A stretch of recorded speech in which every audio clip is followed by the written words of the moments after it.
Well, hello everyone. Welcome to the Mental Health and Neuroscience Postgraduate Programs webinar and masterclass. Just a few things before we get started. I first like to say that this webinar will be recorded and copies will be sent to everyone that registered. So thank you for that. It has been very popular once again. We've had over 1,200 registrations for this, and this being our 10th masterclass and webinar. So thank you all for registering and for being here. We do have a Q&A session at the end, so I do encourage you to use the chat function and send your questions through, and we'll try to get through as many as we can at the end. We will be covering things along the lines of eligibility and course details and other administrative information. So if you have those questions, please let us know. So without any further ado, I'd like to introduce the panel. My name is Dan Hermans. I'm the Professor of Youth Mental Health and Neurobiology at the Thompson Institute at University of Sunshine Coast. And I am the Program Coordinator for the Mental Health and Neuroscience programs. And it's my pleasure to also introduce the other panelists, presenters, Dr. Chrissy Driver, who's a senior lecturer and course coordinator in the Mental Health and Neuroscience program. And Chrissy's going to tell you more information about the course eligibility, some information about students, and other administrative things about the programs. And then we're going to hear a masterclass from Dr. Michelle Kennedy, who is an associate lecturer and researcher in youth mental health and one of the other course coordinators in the MHN.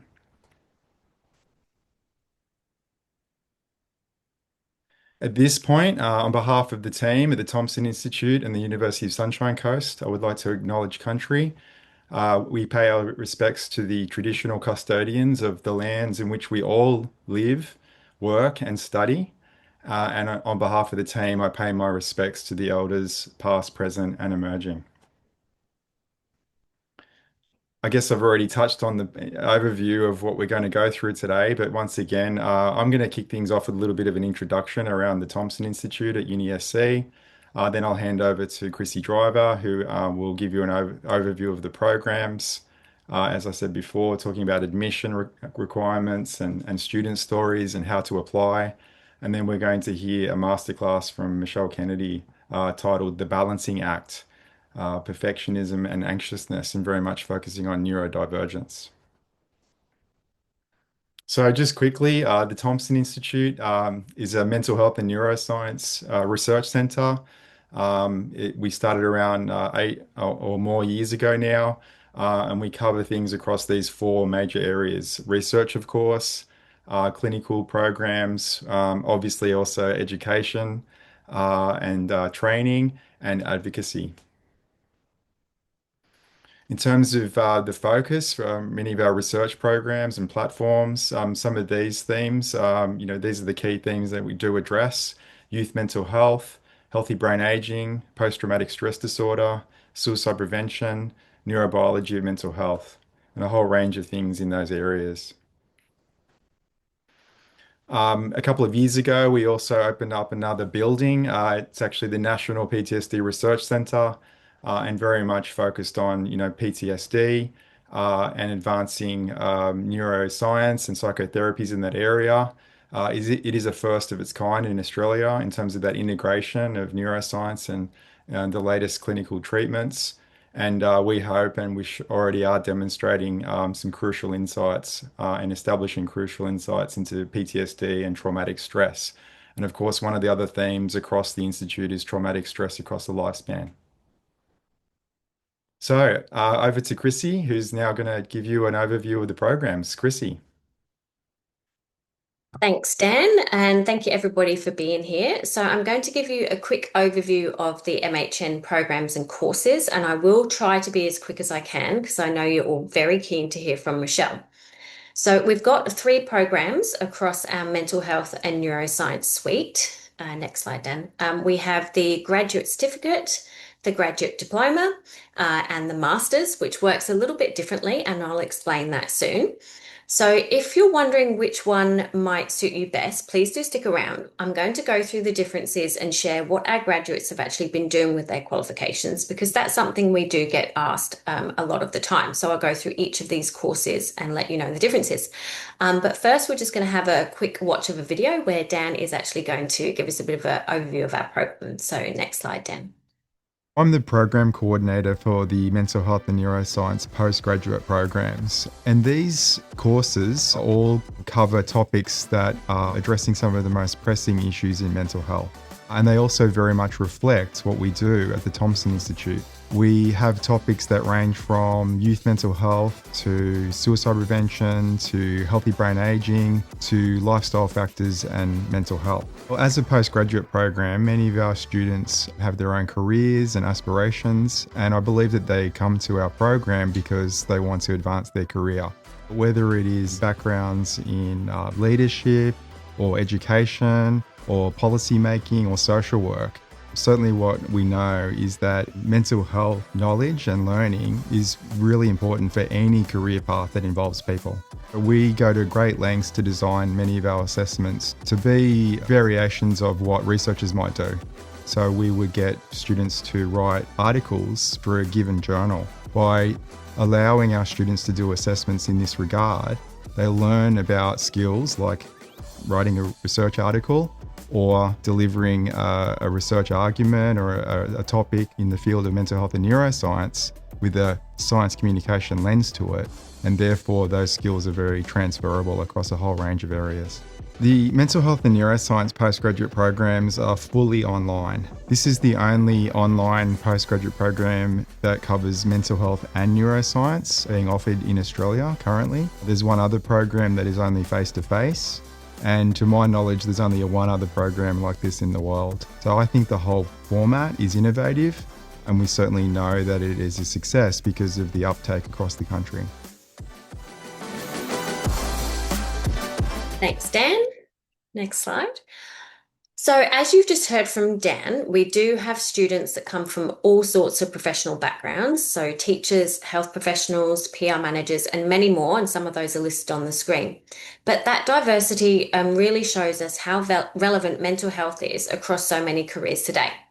Now, also because these programs are fully online, as you heard, we also have students from all over Australia and even some who are studying while they're overseas. One of our students, Beck, who works in PR, said that she finds it really inspiring to see people from different walks of life coming together to learn what they can to better contribute to the world and our communities.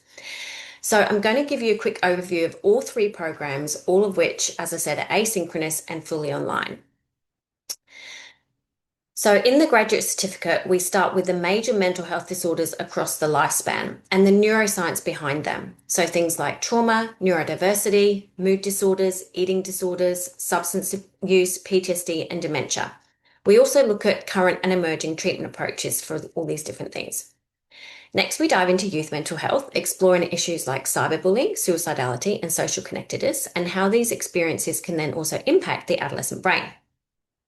Then we introduce you to neuroimaging techniques like MRI and EEG and how they've advanced diagnosis and treatment for mental health, plus looking at some emerging brain-based biomarkers. Finally, we tackle suicide prevention, so looking at strategies across society, lived experience perspectives, and unique factors for priority populations. Next slide. Now, the Grad Cert is available part-time and is a good place to start if you're testing the MHN waters or want a shorter qualification that just gives you the fundamentals. So here's what some of our students who have completed our graduate certificate have said about the course. So the Grad Cert has been of enormous benefit to me. I've applied relevant aspects positively in advocating for better inclusion and neurodiversity in the workplace, prevention of psychological harm, intervention with FIFO workers who are struggling with their mental health. How good is that? So this is from Ian, one of our previous students. He said he had such a positive yet challenging study experience, and he has no hesitation in recommending an MHN course to anyone who has a passion for learning in this field. He said you will not be disappointed and it will change your thinking and enhance your knowledge forever. Next slide. So in terms of eligibility, candidates will need a bachelor's degree in any discipline or completed a recognised AQF diploma level qualification And on top of that, have 3 years full-time relevant work experience in a mental health setting. Now, if you're not sure if you qualify, please do get in touch with the university and they can talk you through what options might be available to you. Okay, so now the graduate diploma is made up of 8 courses. So this includes the 4 courses that I've already spoken about that are in the graduate certificate, plus 4 more courses where we take a deeper dive into specific areas of mental health and neuroscience research. So here's what those extra courses will cover.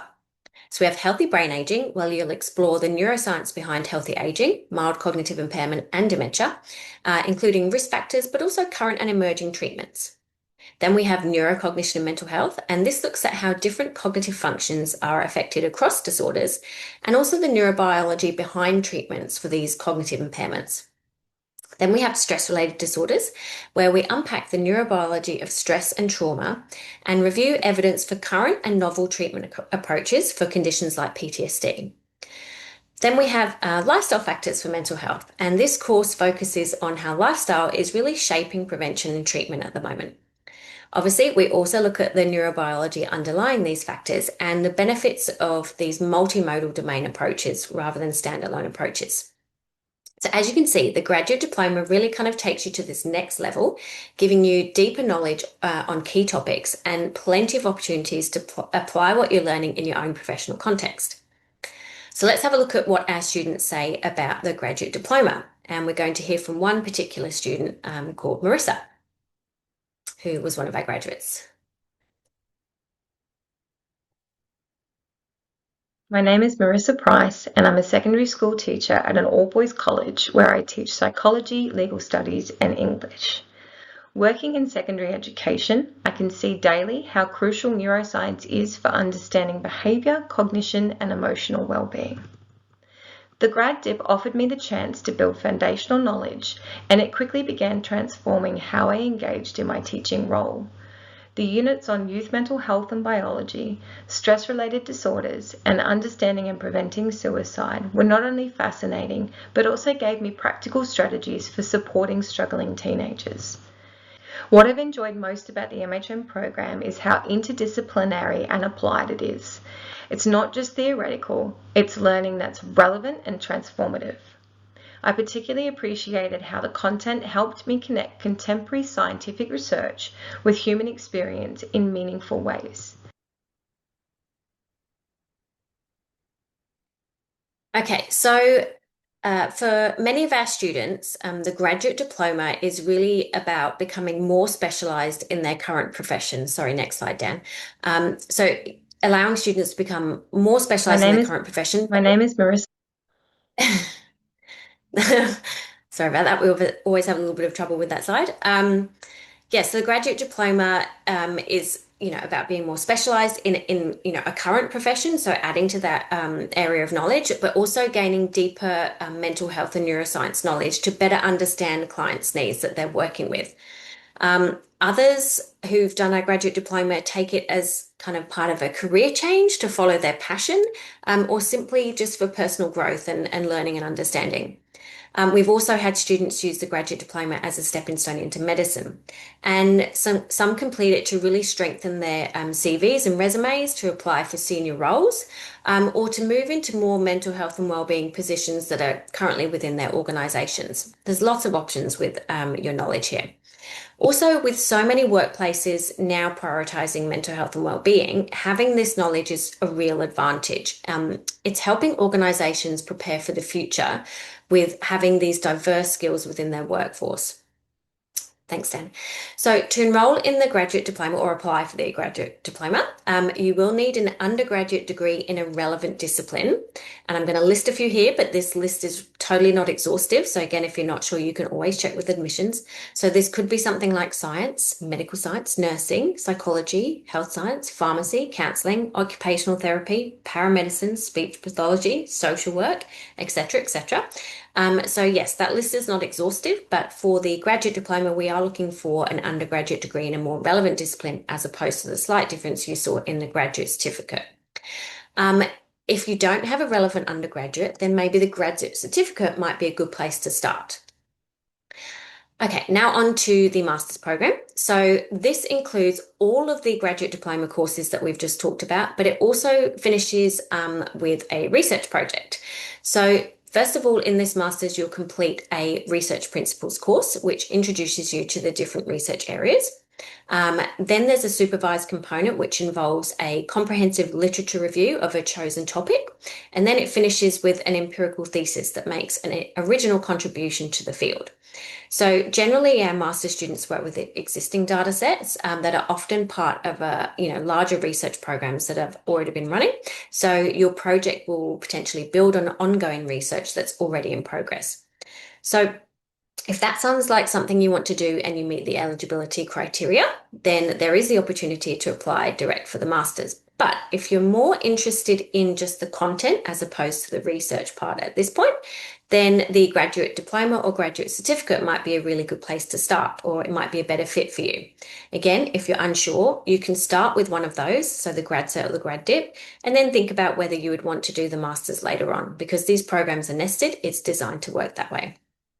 Just a quick note, currently the master's applications for trimester 2 are closed already, and the spaces are pretty limited, but we will have applications open again for trimester 1 next year, come August. So if that is something that you're keen on, that will be available in August. But other than that, you can actually still apply for the graduate diploma or the graduate certificate right now to start in trimester 2, which is only a few weeks away. And that might be a good place to start to then follow on to the masters later on. So in terms of eligibility, it's similar to the graduate diploma, but we do also ask for a personal statement about your motivation for choosing a master's, because it does have that research element, and how your background might align with the program and research opportunities.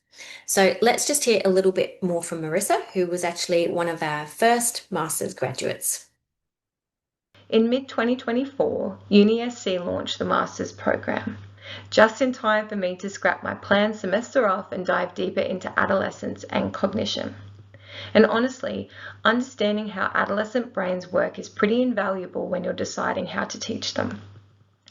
The lifestyle and mental health unit, for example, really challenged me to think differently about how I support my students, especially when it comes to sleep, diet, and emotional regulation.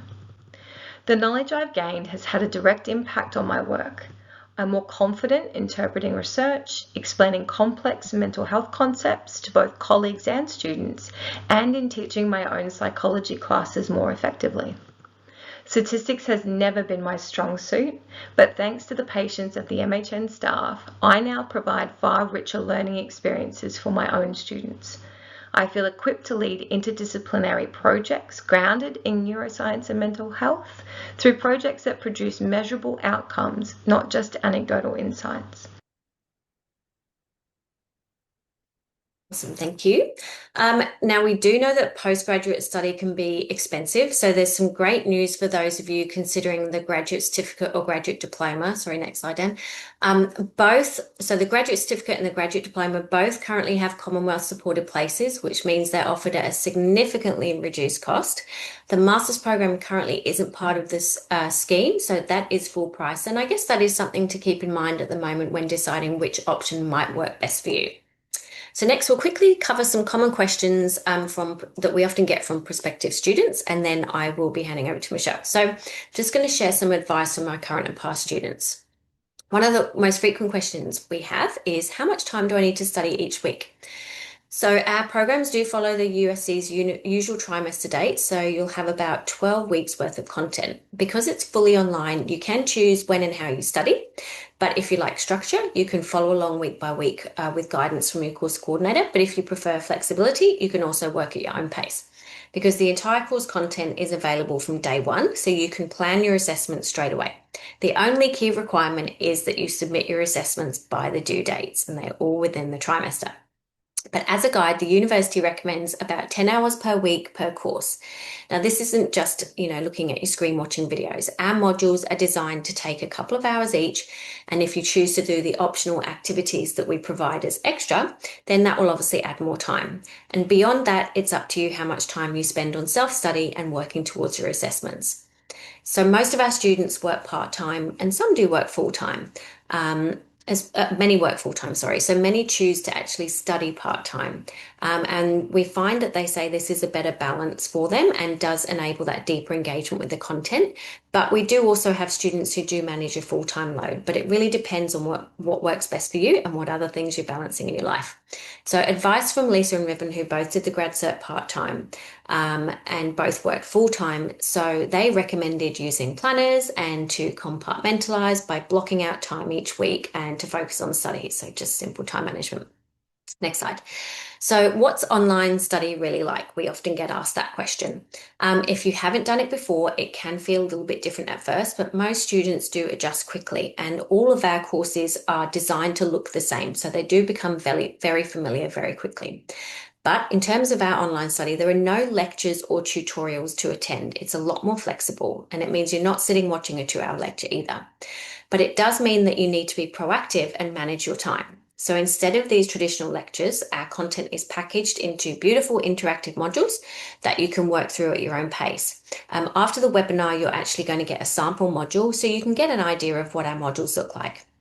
So because everything is online, you can structure your study around your work and life commitments. And yes, the modules can even be viewed on your smartphone, which is super handy. There's also plenty of opportunities to connect with others through things like discussion board. We have optional Zoom drop-ins and extra activities that are all designed to consolidate learning and prepare you for assessments. And these activities, I guess, are similar to what you would find in an in-class tutorial or workshop. But in an online setting, they are actually optional, so you can choose what works best for you.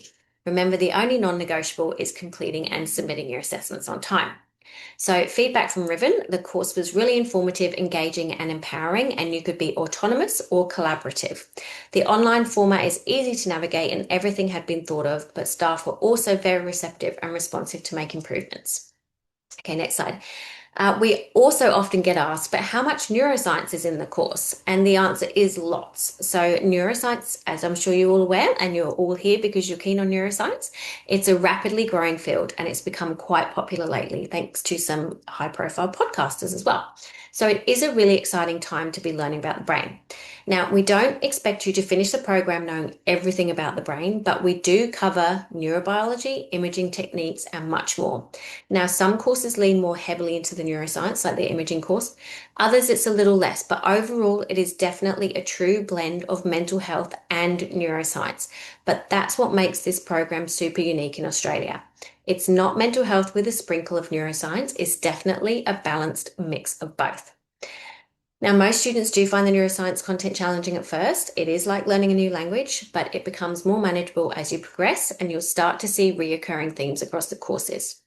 It is worth noting that while the internet is full of mental health and neuroscience content, this program goes deeper than what you'll get in a normal Google search.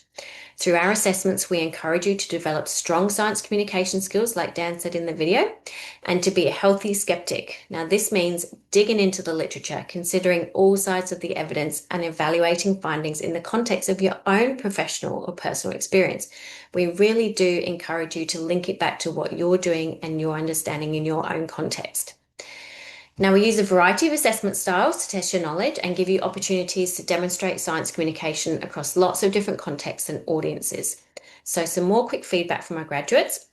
The teaching staff do a great job at breaking down incredibly complex topics so they were easy to understand. And the information our cohort is studying is really current. And we do update it every trimester with the latest research. And I think that's a really key point because this area is moving so quickly. We have to, we really work to keep up with the newest developments in this space. Also, our students said developing an understanding of the different cutting edge brain imaging techniques has been fascinating, and I was amazed to discover the course covers such a broad range of topics. Okay, next slide. Finally, it's important to know that as an online student, you'll have access to all the same support services as an on-campus student. So this includes academic support, student wellbeing services, accessibility services, and much more. Plus, you get plenty of support from your course coordinators. We are very active on discussion board. We are very active in Zoom sessions. You will see us a lot. You'll see us in discussions in Zoom, and we do regular check-ins every week with study tips and also helpful hints, to get through the semester and to enhance your academic skills. So let's just get a quick wrap up from Marissa before I quickly tell you how you can apply, and then I promise Michelle will speak. The online format has been a major strength of the MHN program. As someone balancing full-time work, study, and parenting, being able to learn on my own schedule has made a huge difference. Support from coordinators, forums, the library, and peer discussions are always accessible and encouraging. The materials were well structured and engaging, which kept me motivated and connected, even in a remote learning environment. If you're considering any of the MHN courses, my advice is simple: do it. Be ready to be stretched, to grow, and to discover new ways of thinking. It's an investment not just in your knowledge, but in your capacity to make a meaningful difference in your field, your community, and in your own understanding of the human brain and mind. It's a fascinating subject that never gets old. Thanks. So just a quick note, Marissa worked full-time as a teacher. She is a mother of two and owns lots of animals and has a very busy life. And she did the graduate diploma and the master's both part-time. So yeah, that's a great story for us. Okay, so finally, how do you apply? Well, trimester two applications for the graduate certificate and graduate diploma are definitely still open. You can apply directly online through the USC website. Do make sure that you check the eligibility criteria and try and include all the necessary information in your application to make the process easier. If you're not sure if your qualifications and experience are appropriate, you can always speak to Student Services for advice. So it's directly online through the website to apply. That's all from me. Thanks for listening. I'll now pass over to Dr. Michelle Kennedy, who's going to take you through an amazing masterclass. Great. Thank you, Chrissy, for all that information. As I said, today I'm going to be chatting to you about the balancing act. So navigating neurodiversity, perfectionism, and anxiousness. Now, this is going to be a focus on adolescence because one of the courses that I coordinate is youth mental health and neurobiology. Next slide. So just to give you a little bit of background about my journey, I come from a teaching background, extensive work in Queensland and London schools, ran an educational consultancy for over 15 years, which specialised in neurodivergent youth across all areas, ADHD, ASD, gifted, etc. Then I did a PhD at the Thompson Institute, and the focus was anxiousness and attention issues. So these were students who weren't diagnosed. The age range was 9 to 12-year-olds. We had a mindfulness intervention that was delivered. There were some self-report measures that were completed before and after the mindfulness intervention, as well as neuroimaging. So these youth who were anxious in themselves, actually doing an MRI was almost like part of the intervention itself. So that was great. We had some changes in certain networks, and we also had improvements in psychological symptoms. So it was quite successful. And even 2 years ago, one student came up to me. I ran to them at the shopping centre and said, Michelle, you know what? I am still using some of those techniques. So it's really lovely to hear that that's stuck with them. And finally, this year I have become a part of the MHN team, a course coordinator with the Youth Mental Health and Neurobiology course. And also this next trimester, I will be coordinating and lecturing the Understanding and Preventing Suicide. Also, I'm very involved in school programs, so translating some of the research that we do and also working with schools on advising and co-designing programs which they would seek advice on. Next slide. A couple of things before I start. One of the key things, as Chrissy has discussed, was the uniqueness of this program. And I'm only going to have 2 slides here, but the way knowledge is delivered is really, really unique. It's, we've got 2-minute YouTube videos that are really easy to understand, particularly when we're coming into the process of understanding neuroscience. There's conversation articles. You may not have come across them before, but they are short and easy to understand. And then we also translate the knowledge. And the key thing is it's not just assessments. Next slide. Thanks, Dan. It's not just assessments where you are, writing a review or whatever. It's really interesting ways of assessing that knowledge. And you can also select it that's relevant to your profession. So that's a good thing. Okay. Moving on now, let's get started. Neurodiversity, perfectionism, and anxiousness. Okay, so this is an overview. We're going to cover adolescent brain development, looking at typical and atypical. So that means typical development, and at times, particularly when we have neurodiverse students, that brain development may not go along the normal trajectory. We're also going to have a look at the symptoms of ADHD and ASD, meaning attention deficit hyperactivity disorder and autism spectrum disorder. And also, a number of you may be aware that there is a combination now, AUDHD, where we've got that comorbid presentation of symptoms that cut across both of those disorders. We're also going to have a look at why some adolescents are more at risk for mental health issues. And then lastly, we'll be having a look and honing in on the neurodiverse youth and managing perfectionism and anxiousness. Next slide. Okay, adolescent.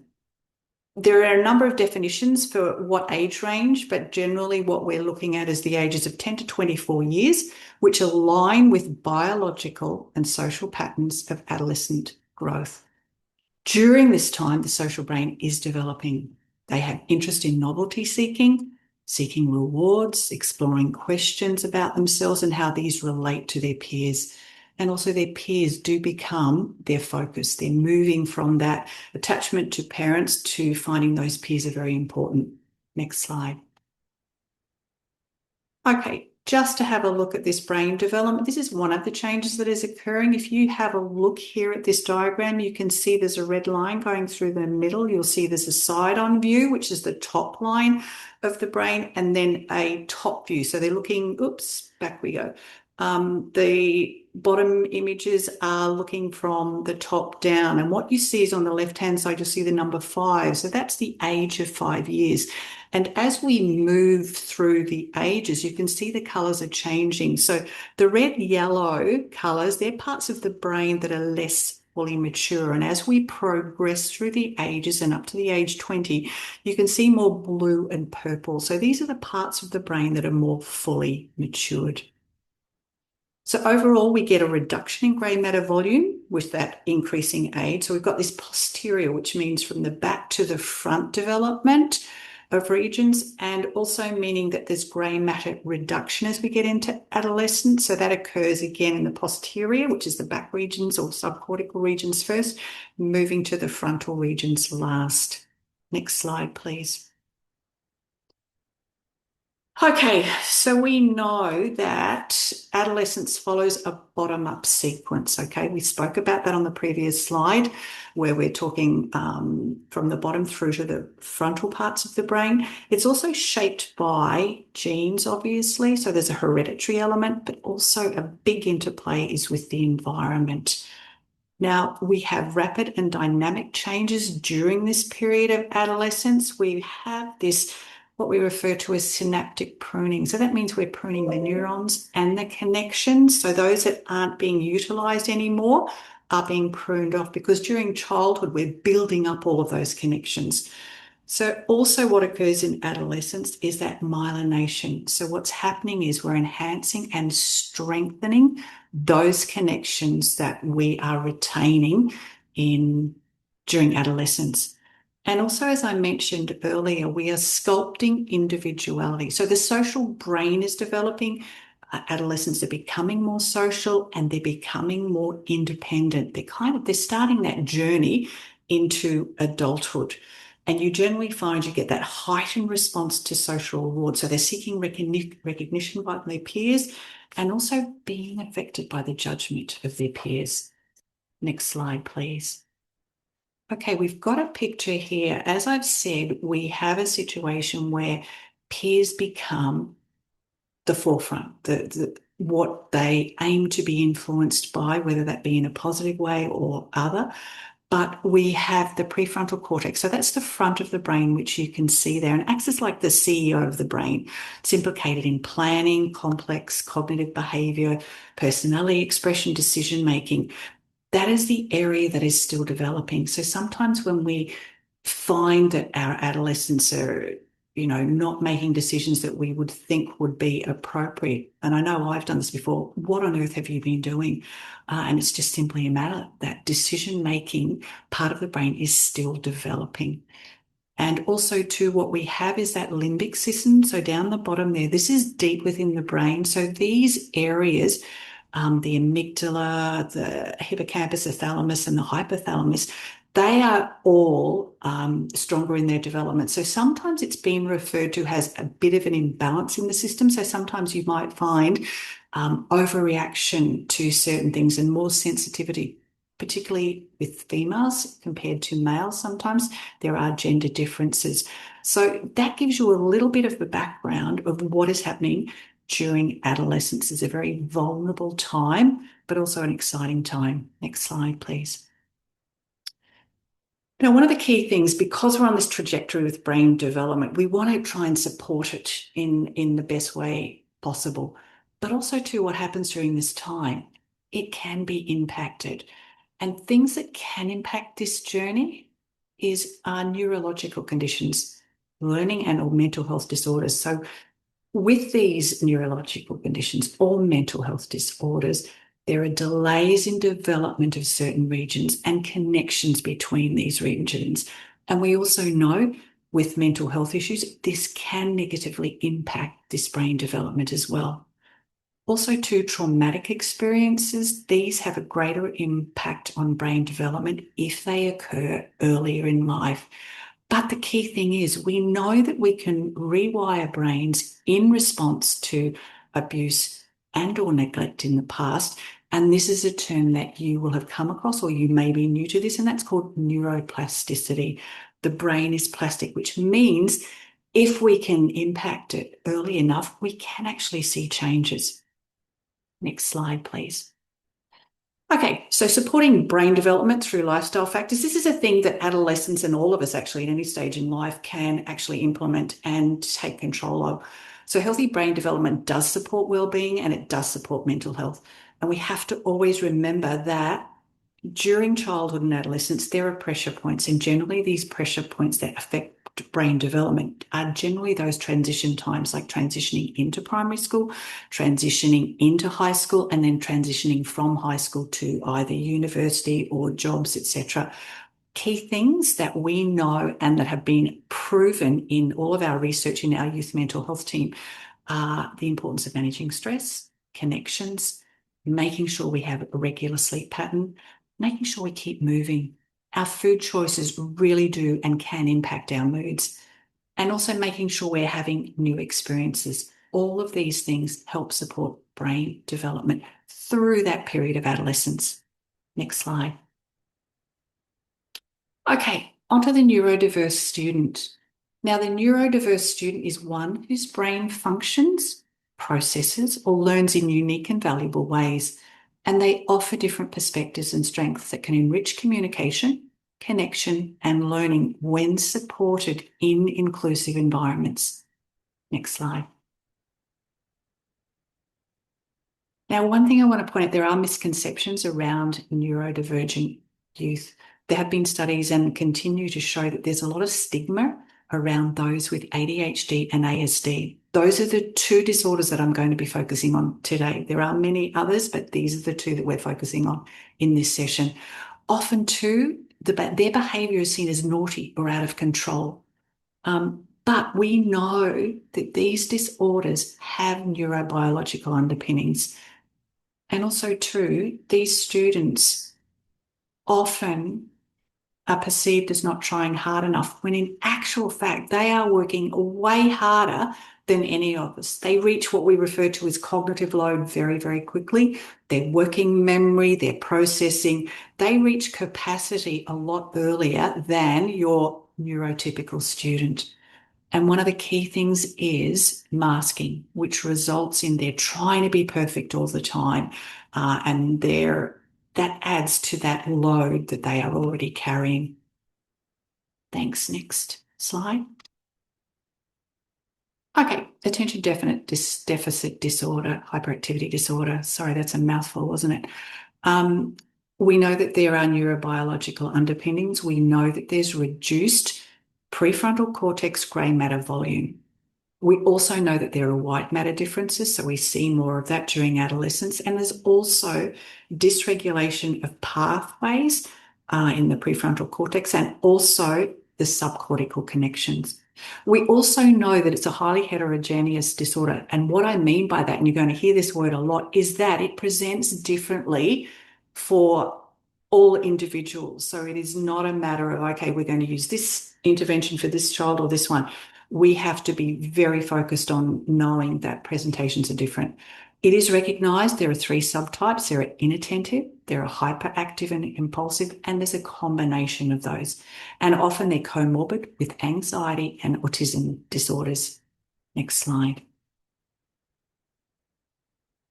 Autism spectrum disorder, complex neurodevelopment disorder. We know again there's neurobiological underpinnings that impact synaptic development and connectivity. There's dysregulation across certain regions and networks. Grey matter volume is varied and it follows different pathways. And again, we know there's white matter differences. It's again comorbid with ADHD, anxiety, and mood disorders. Next slide. Now, difficulties reported by neurodiverse students. Those who work in the field will know and be aware of a lot of these, but they do have trouble focusing, following directions, commencing and staying on task, and excessive reading and writing. Hyperfocusing means they can stay focused for quite a long period of time. Sitting still for short and long periods is challenging. Changes in routine can throw them. Also have sensitivities, sound sensitivity, sight and touch. And also they will have, and you will have experienced if you work with them, emotional and behavioural outbursts. Masking, that's huge. They're suppressing or concealing their differences in school settings. And loneliness, this is a key element. Difficulty making and maintaining friends. Next slide, please. Protective factors for neurodiverse students, supportive school environment. And that just doesn't mean teachers, but it means that the school in itself, with its policy, its direction, that is really, really important. Also, 2, strong friendship network. And often that is difficult and they need support in actually developing that. Mentors and role models, these are key. And they can be teachers or others. And a supportive family. Now, sometimes you have a situation where sometimes these students are having difficulty at home and they have to seek that attachment outside of the school and of the family environment. We've discussed briefly those lifestyle factors, and important is having that high well-being. So that means that high level of resilience, self-worth, and positive self-esteem, often difficult and challenging. And also we know that healthy brain development is key. Next slide, please. And risk factors. Unsupportive staff, academic pressure of having to perform in the way that teaching and learning may not actually support their way they learn, and that's another thing that's difficult for them. Again, difficulty making friends are often the victims of bullying, and again, the home environment may not be supportive, as was already mentioned. Also, too, often they struggle with sleep, food and exercise. They have ongoing stress and often low resilience. Also, too, there's a reluctance to seek help because, again, particularly coming into adolescence when friendships are so important, they're not really wanting to bring the focus back onto them. So there you have a situation of that masking and perfectionism element that comes into it. And of course, there is generally a disruption to brain development. Next slide, please. Okay, perfectionism and anxiety. Now, this, as a result of this trying to mask, okay, what happens is with these students, and again, when we talk about neurodivergent students, we're also talking about gifted students. So they actually experience this just as much as those students who we've been talking about with ADHD and ASD. So perfectionism, they're setting very high standards for themselves. They're feeling like their mistakes equal failure. And what they do is they're linking their worth to performance and or achievement. And so then the other side, we've got anxiety. Now, we know that this is our brain and body's alarm system. It's designed there to protect them from danger and uncertainty, but sometimes it becomes overactive and particularly when it's under pressure. And when you're dealing with neurodivergence, when they're masking, all of these elements mean that their system, their nervous system, is in overdrive constantly. Next slide, please. Okay, so we have a look here. We've got that amygdala, that's alarm system that is taking off and makes problems feel bigger or more threatening than they are. And because that prefrontal cortex is still developing, which again helps us to rationalize, it is harder to actually connect with that because number one, it's still developing, but also when we're stressed, we just get caught in this loop, basically. Also, to the hippocampus is our region for memory and learning, and it holds a lot of memories that if we've had not great memories in the past, those emotionally salient memories really come to the fore, and again just reinforces what they've experienced in the past. Next slide, please. So again, this perfectionism loop. They've got their high standards, they're striving to be perfect, trying to avoid mistakes because they're not wanting to be different. And again, that fear of mistakes, the failure, anticipating criticism, judgment, or letting others down. Anxiety and pressure, they have this worry, this self-doubt, they're feeling overwhelmed constantly. And then they're in overdrive, trying to reduce this discomfort in this short term. So there's it's avoidance behaviors, or we see other types of behaviors. Then once the anxiety eases for a little while, but then the cycle can often start again, and it can be reinforced by so many other external influences. Next slide. So again, it's all about with our students resetting what is their default mode. It's in essence is that they default to this all the time. So some strategies is just working with them to reframe those thoughts that keep coming to the fore. Resetting the nervous system. There's some simple strategies using breath work, relaxing body and slowing down. But also self-compassion is key. Being kind to themselves and also taking the next right step. Next slide. I just wanted to bring this to the fore because one of the key things, and I'll only be brief because it's about time to wind up.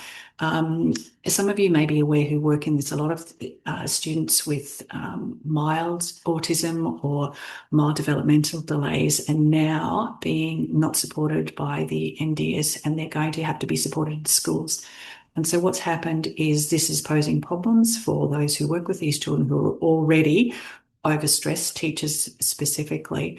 And what's happened now, the Autism Cooperative Research Centre has just recently released a collaborative approach, which is giving us 9 guidelines to support these students going back into the school. Now, I'm not going to go into all of those because they are pretty straightforward, but you can get onto Autism CRC and have a look at that document. They do. The major document is 192 pages, but there is a short form if you're interested in what they're going to be so providing to schools to then utilise and educate staff. Next slide. Okay, so key takeaways. Changes in brain development may impact functioning and learning, particularly with those neurodivergent students. We know research shows that ADHD and ASD brains develop differently, and problems can manifest differently as well. Also, too, there are no commonalities, and neurodivergent students need to feel safe and reach out. Now, you would have seen here a lot of this information has come from our youth mental health and neurobiology course. The key thing is that you need to be aware that all of these course coordinators are active researchers. And importantly, not only do they have connections with researchers Australia-wide, but they actually have connections with researchers worldwide, which means that you are getting exposed to research that is often cutting edge. So I think that's the key thing. Even though we are a regional university, we have got researchers who are so well connected that it really informs this program. So thanks very much for listening today.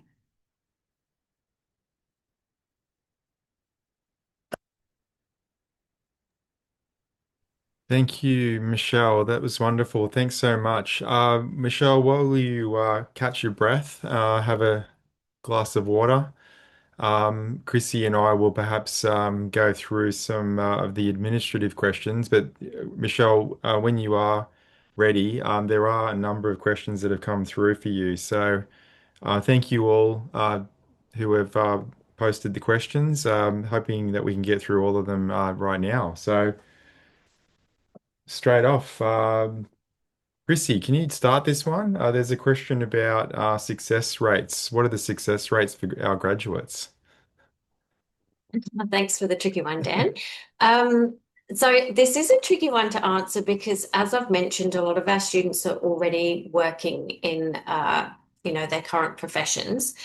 We know from our student satisfaction surveys that most of our students are employed at the end of their program. We don't get that detailed information about whether that role has come from the program they've been doing specifically.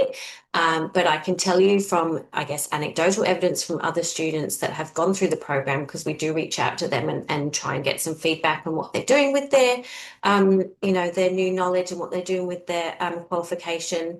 I've heard a lot of students who have moved into different roles, who have applied for more specialised positions in particular areas, who've moved from,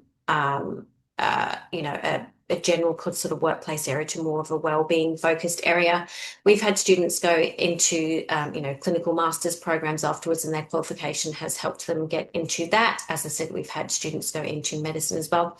But we do see a lot of our students, the main focus, I guess, is using their new knowledge in their current practice. Or adding to their kind of specialist areas. For example, we've had, allied health professionals who are kind of in the neurological space already, and then taking that further to then get a better understanding of the neurobiology underlying the mental disorders that they're seeing in their clients as well. So that's a long-winded way of saying we don't have any exact stats for that, but we do know that our students are very much employed and in different ways using their new knowledge across lots of different professions and lots of avenues, including getting new jobs. So hope that answers it.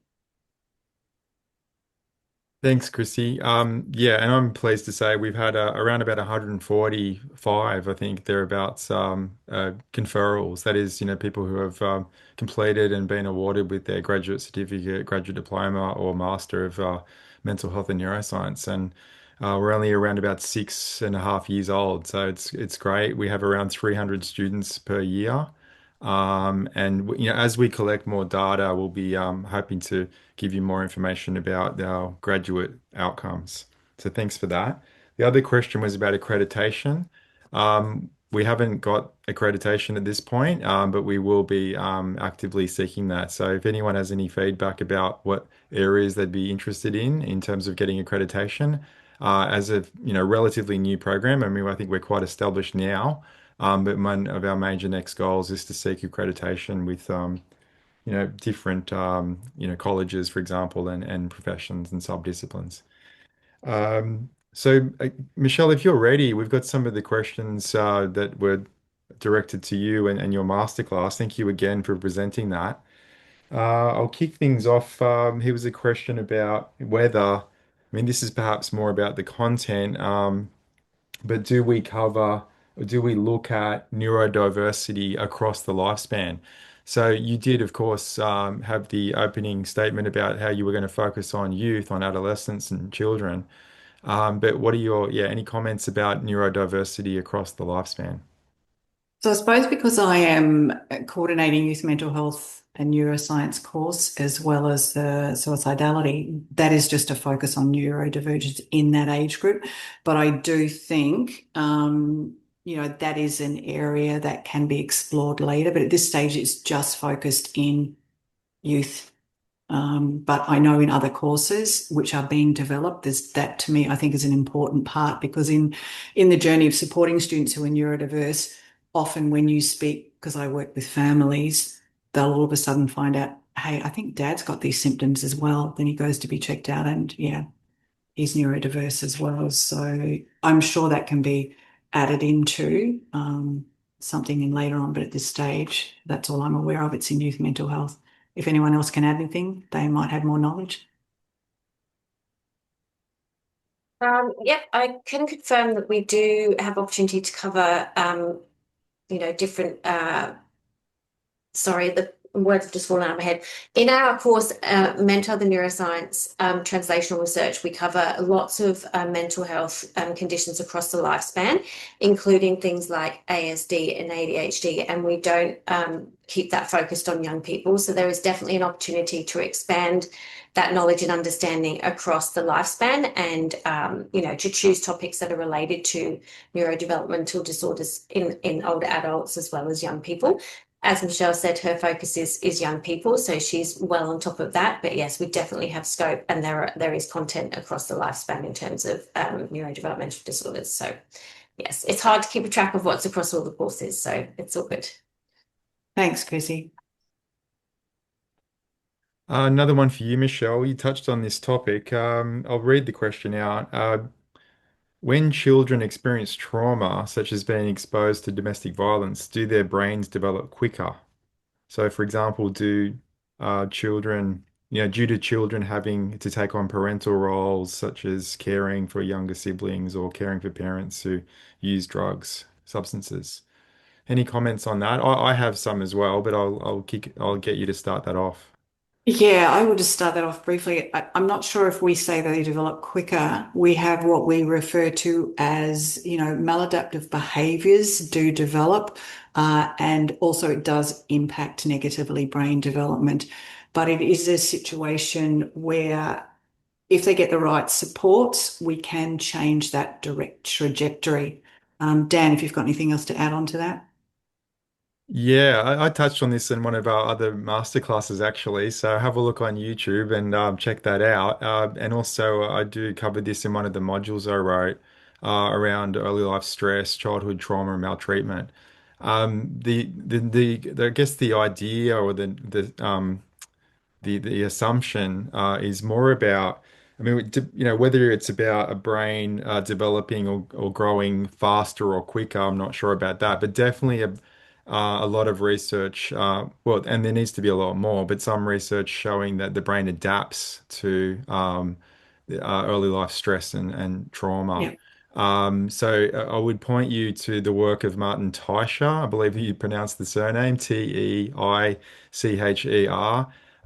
from the US, doing a lot of research in this area and demonstrating that depending on the type of threat or deprivation experienced by a child or a young person, the brain actually adapts, and it could be along the lines of sensory networks and regions in the brain adapting to a particular type of exposure. So, if they witness domestic violence, for example, there was a lot of verbal abuse. There's evidence showing that the auditory cortices and related networks actually adapt and change.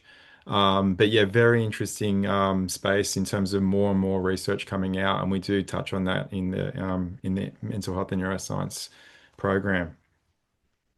Another question is around sex hormones. I think this is a general question, but yeah, are hormones, including sex hormones, covered in this course, or I assume in this programs?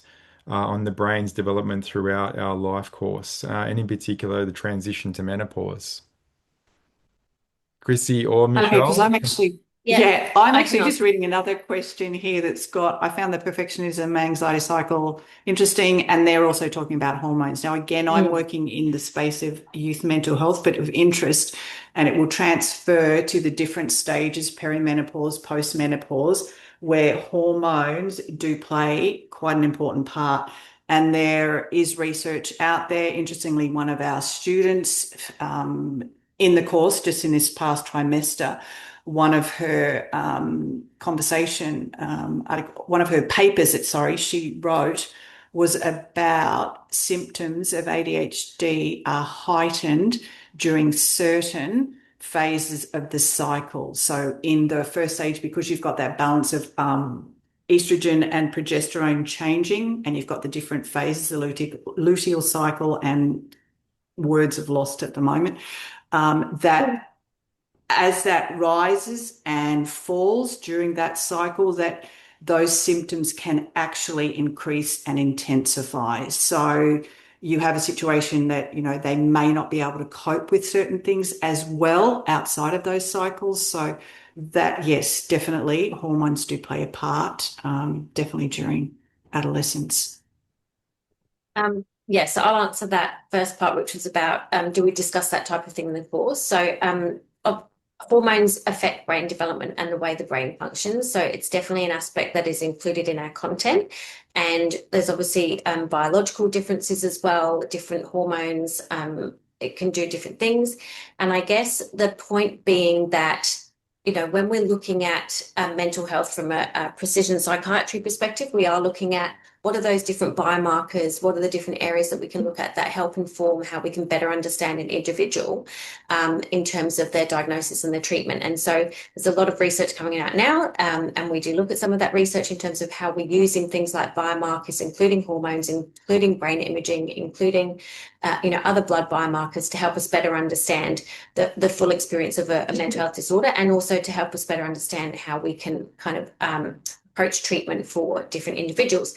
And I guess the focus there as well, if that's something that is of interest to you, then there are definitely ways that we can bring in those interests and those topics across the different assessments that you might have to write about. For example, if you're writing about a particular disorder, one of the things that you can do in that assessment is to also discuss how hormones particularly might affect that specific disorder and what impact that might have on the brain and cognition, behavior, etc. So lots of scope to be able to, I guess, unpack those things and those interests that you have across the course.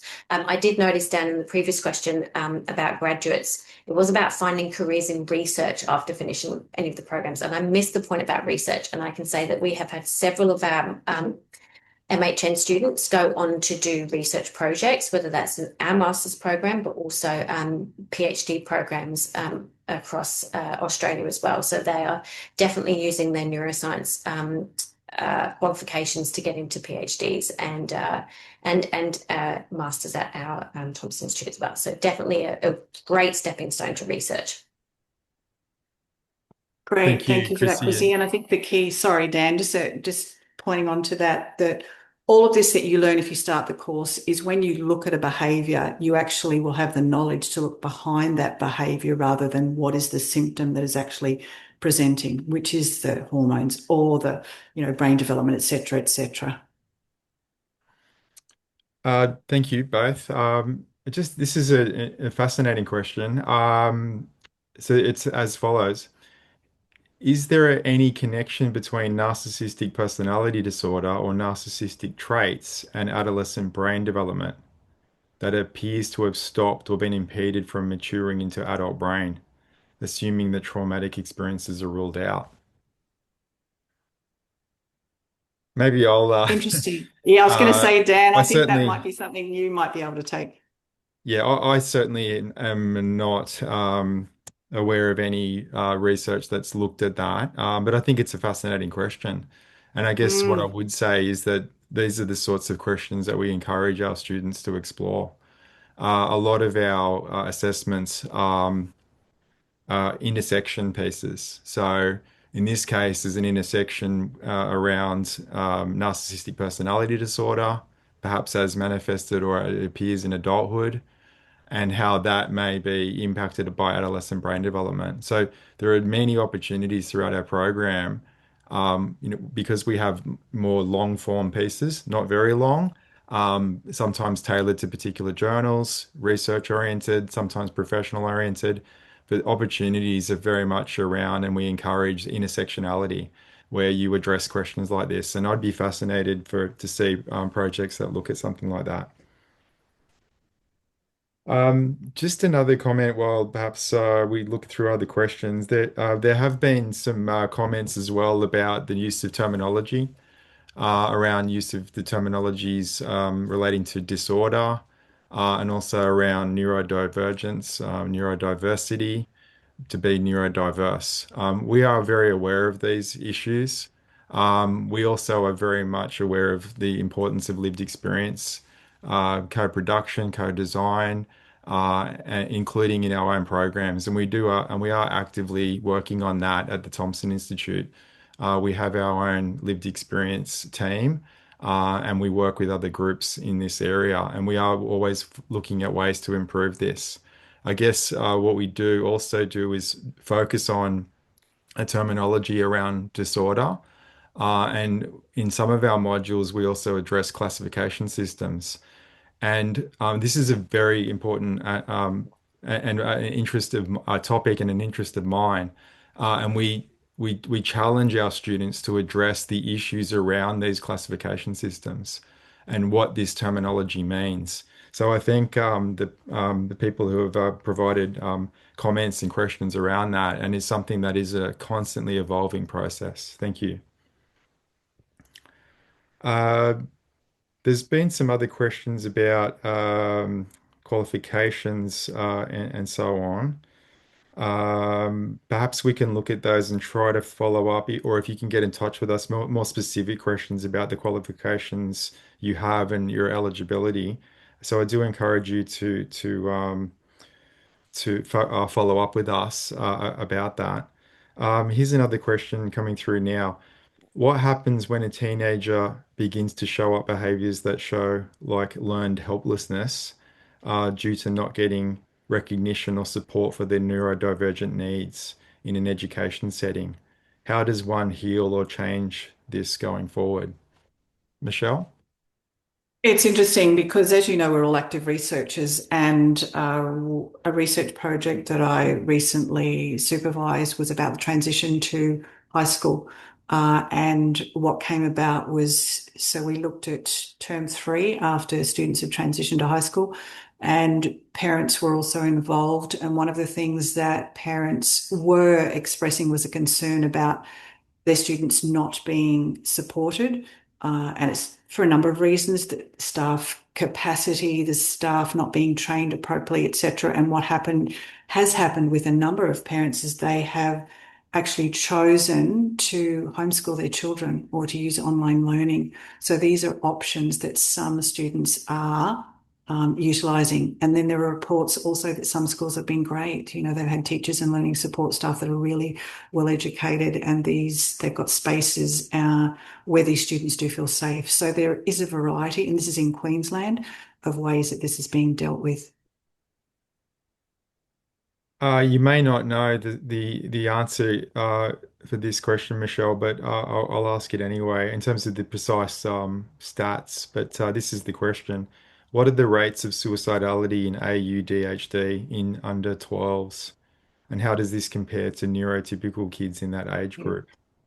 Yeah, off the top of my head, I don't know that at this stage, but I have worked with children under 12 who've got to the stage where they've expressed to me that they're just not coping anymore and they don't want to be here. So, and it is increasing in that under 12 age group. Obviously, they're lower stats than teenagers, but yeah, I would have to look into that, Kath, and get back to you.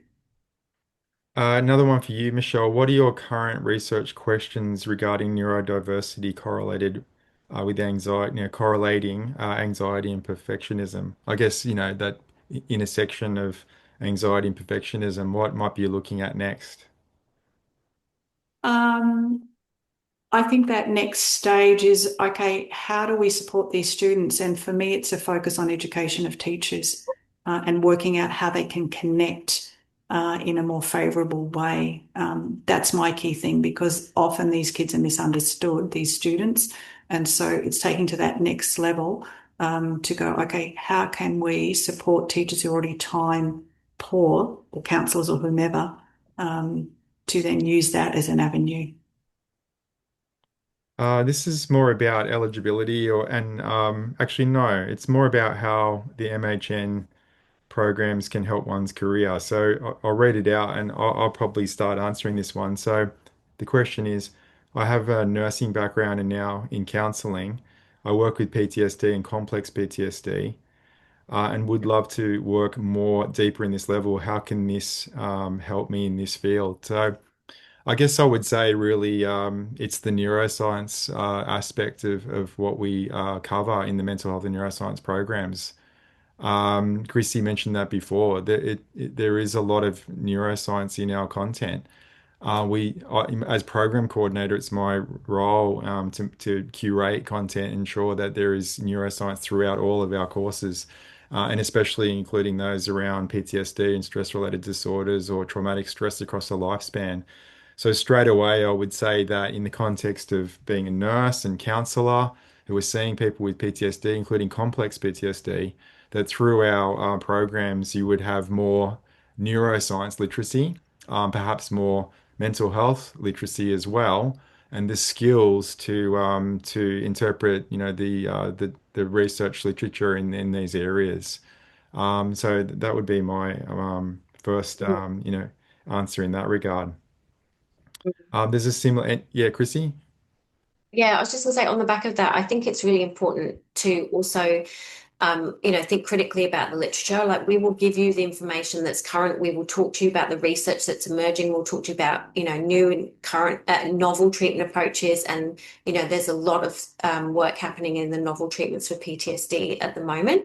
And so it's not just about learning about what those novel treatments are and what they might do for the brain and how it might change the brain, but it's also, we encourage a lot of critical thinking. So we're actually asking our students to go to the literature, find, different sides of the story. What does one, what can we see in one research study? And is there something different in another research study? Because a really important component of this is going away and having that evidence-based knowledge so that when you're incorporating that knowledge in your practice, you've critiqued the evidence, you've looked at all sides, and you're able to make those judgments yourself around, what is valid and reliable and useful and what is relevant for your context as well. So it's really getting you to delve into literature in a way that makes it more relevant for what you're doing and enables you to be an evidence-based practitioner as well. So that I think that's a key part about benefits and a good component of our course that I think is slightly different to other approaches. Yeah, I have another question here from somebody who's been a registered nurse for several years, critical care experience, and transitioning in the child and youth mental health area, and love to learn more about neuroscience. I do believe the last answer really did, address that in the sense that if you're transitioning your career with this mental health and neuroscience knowledge, it would be that, the things that we just discussed about how you can translate the latest neuroscience in the given topic.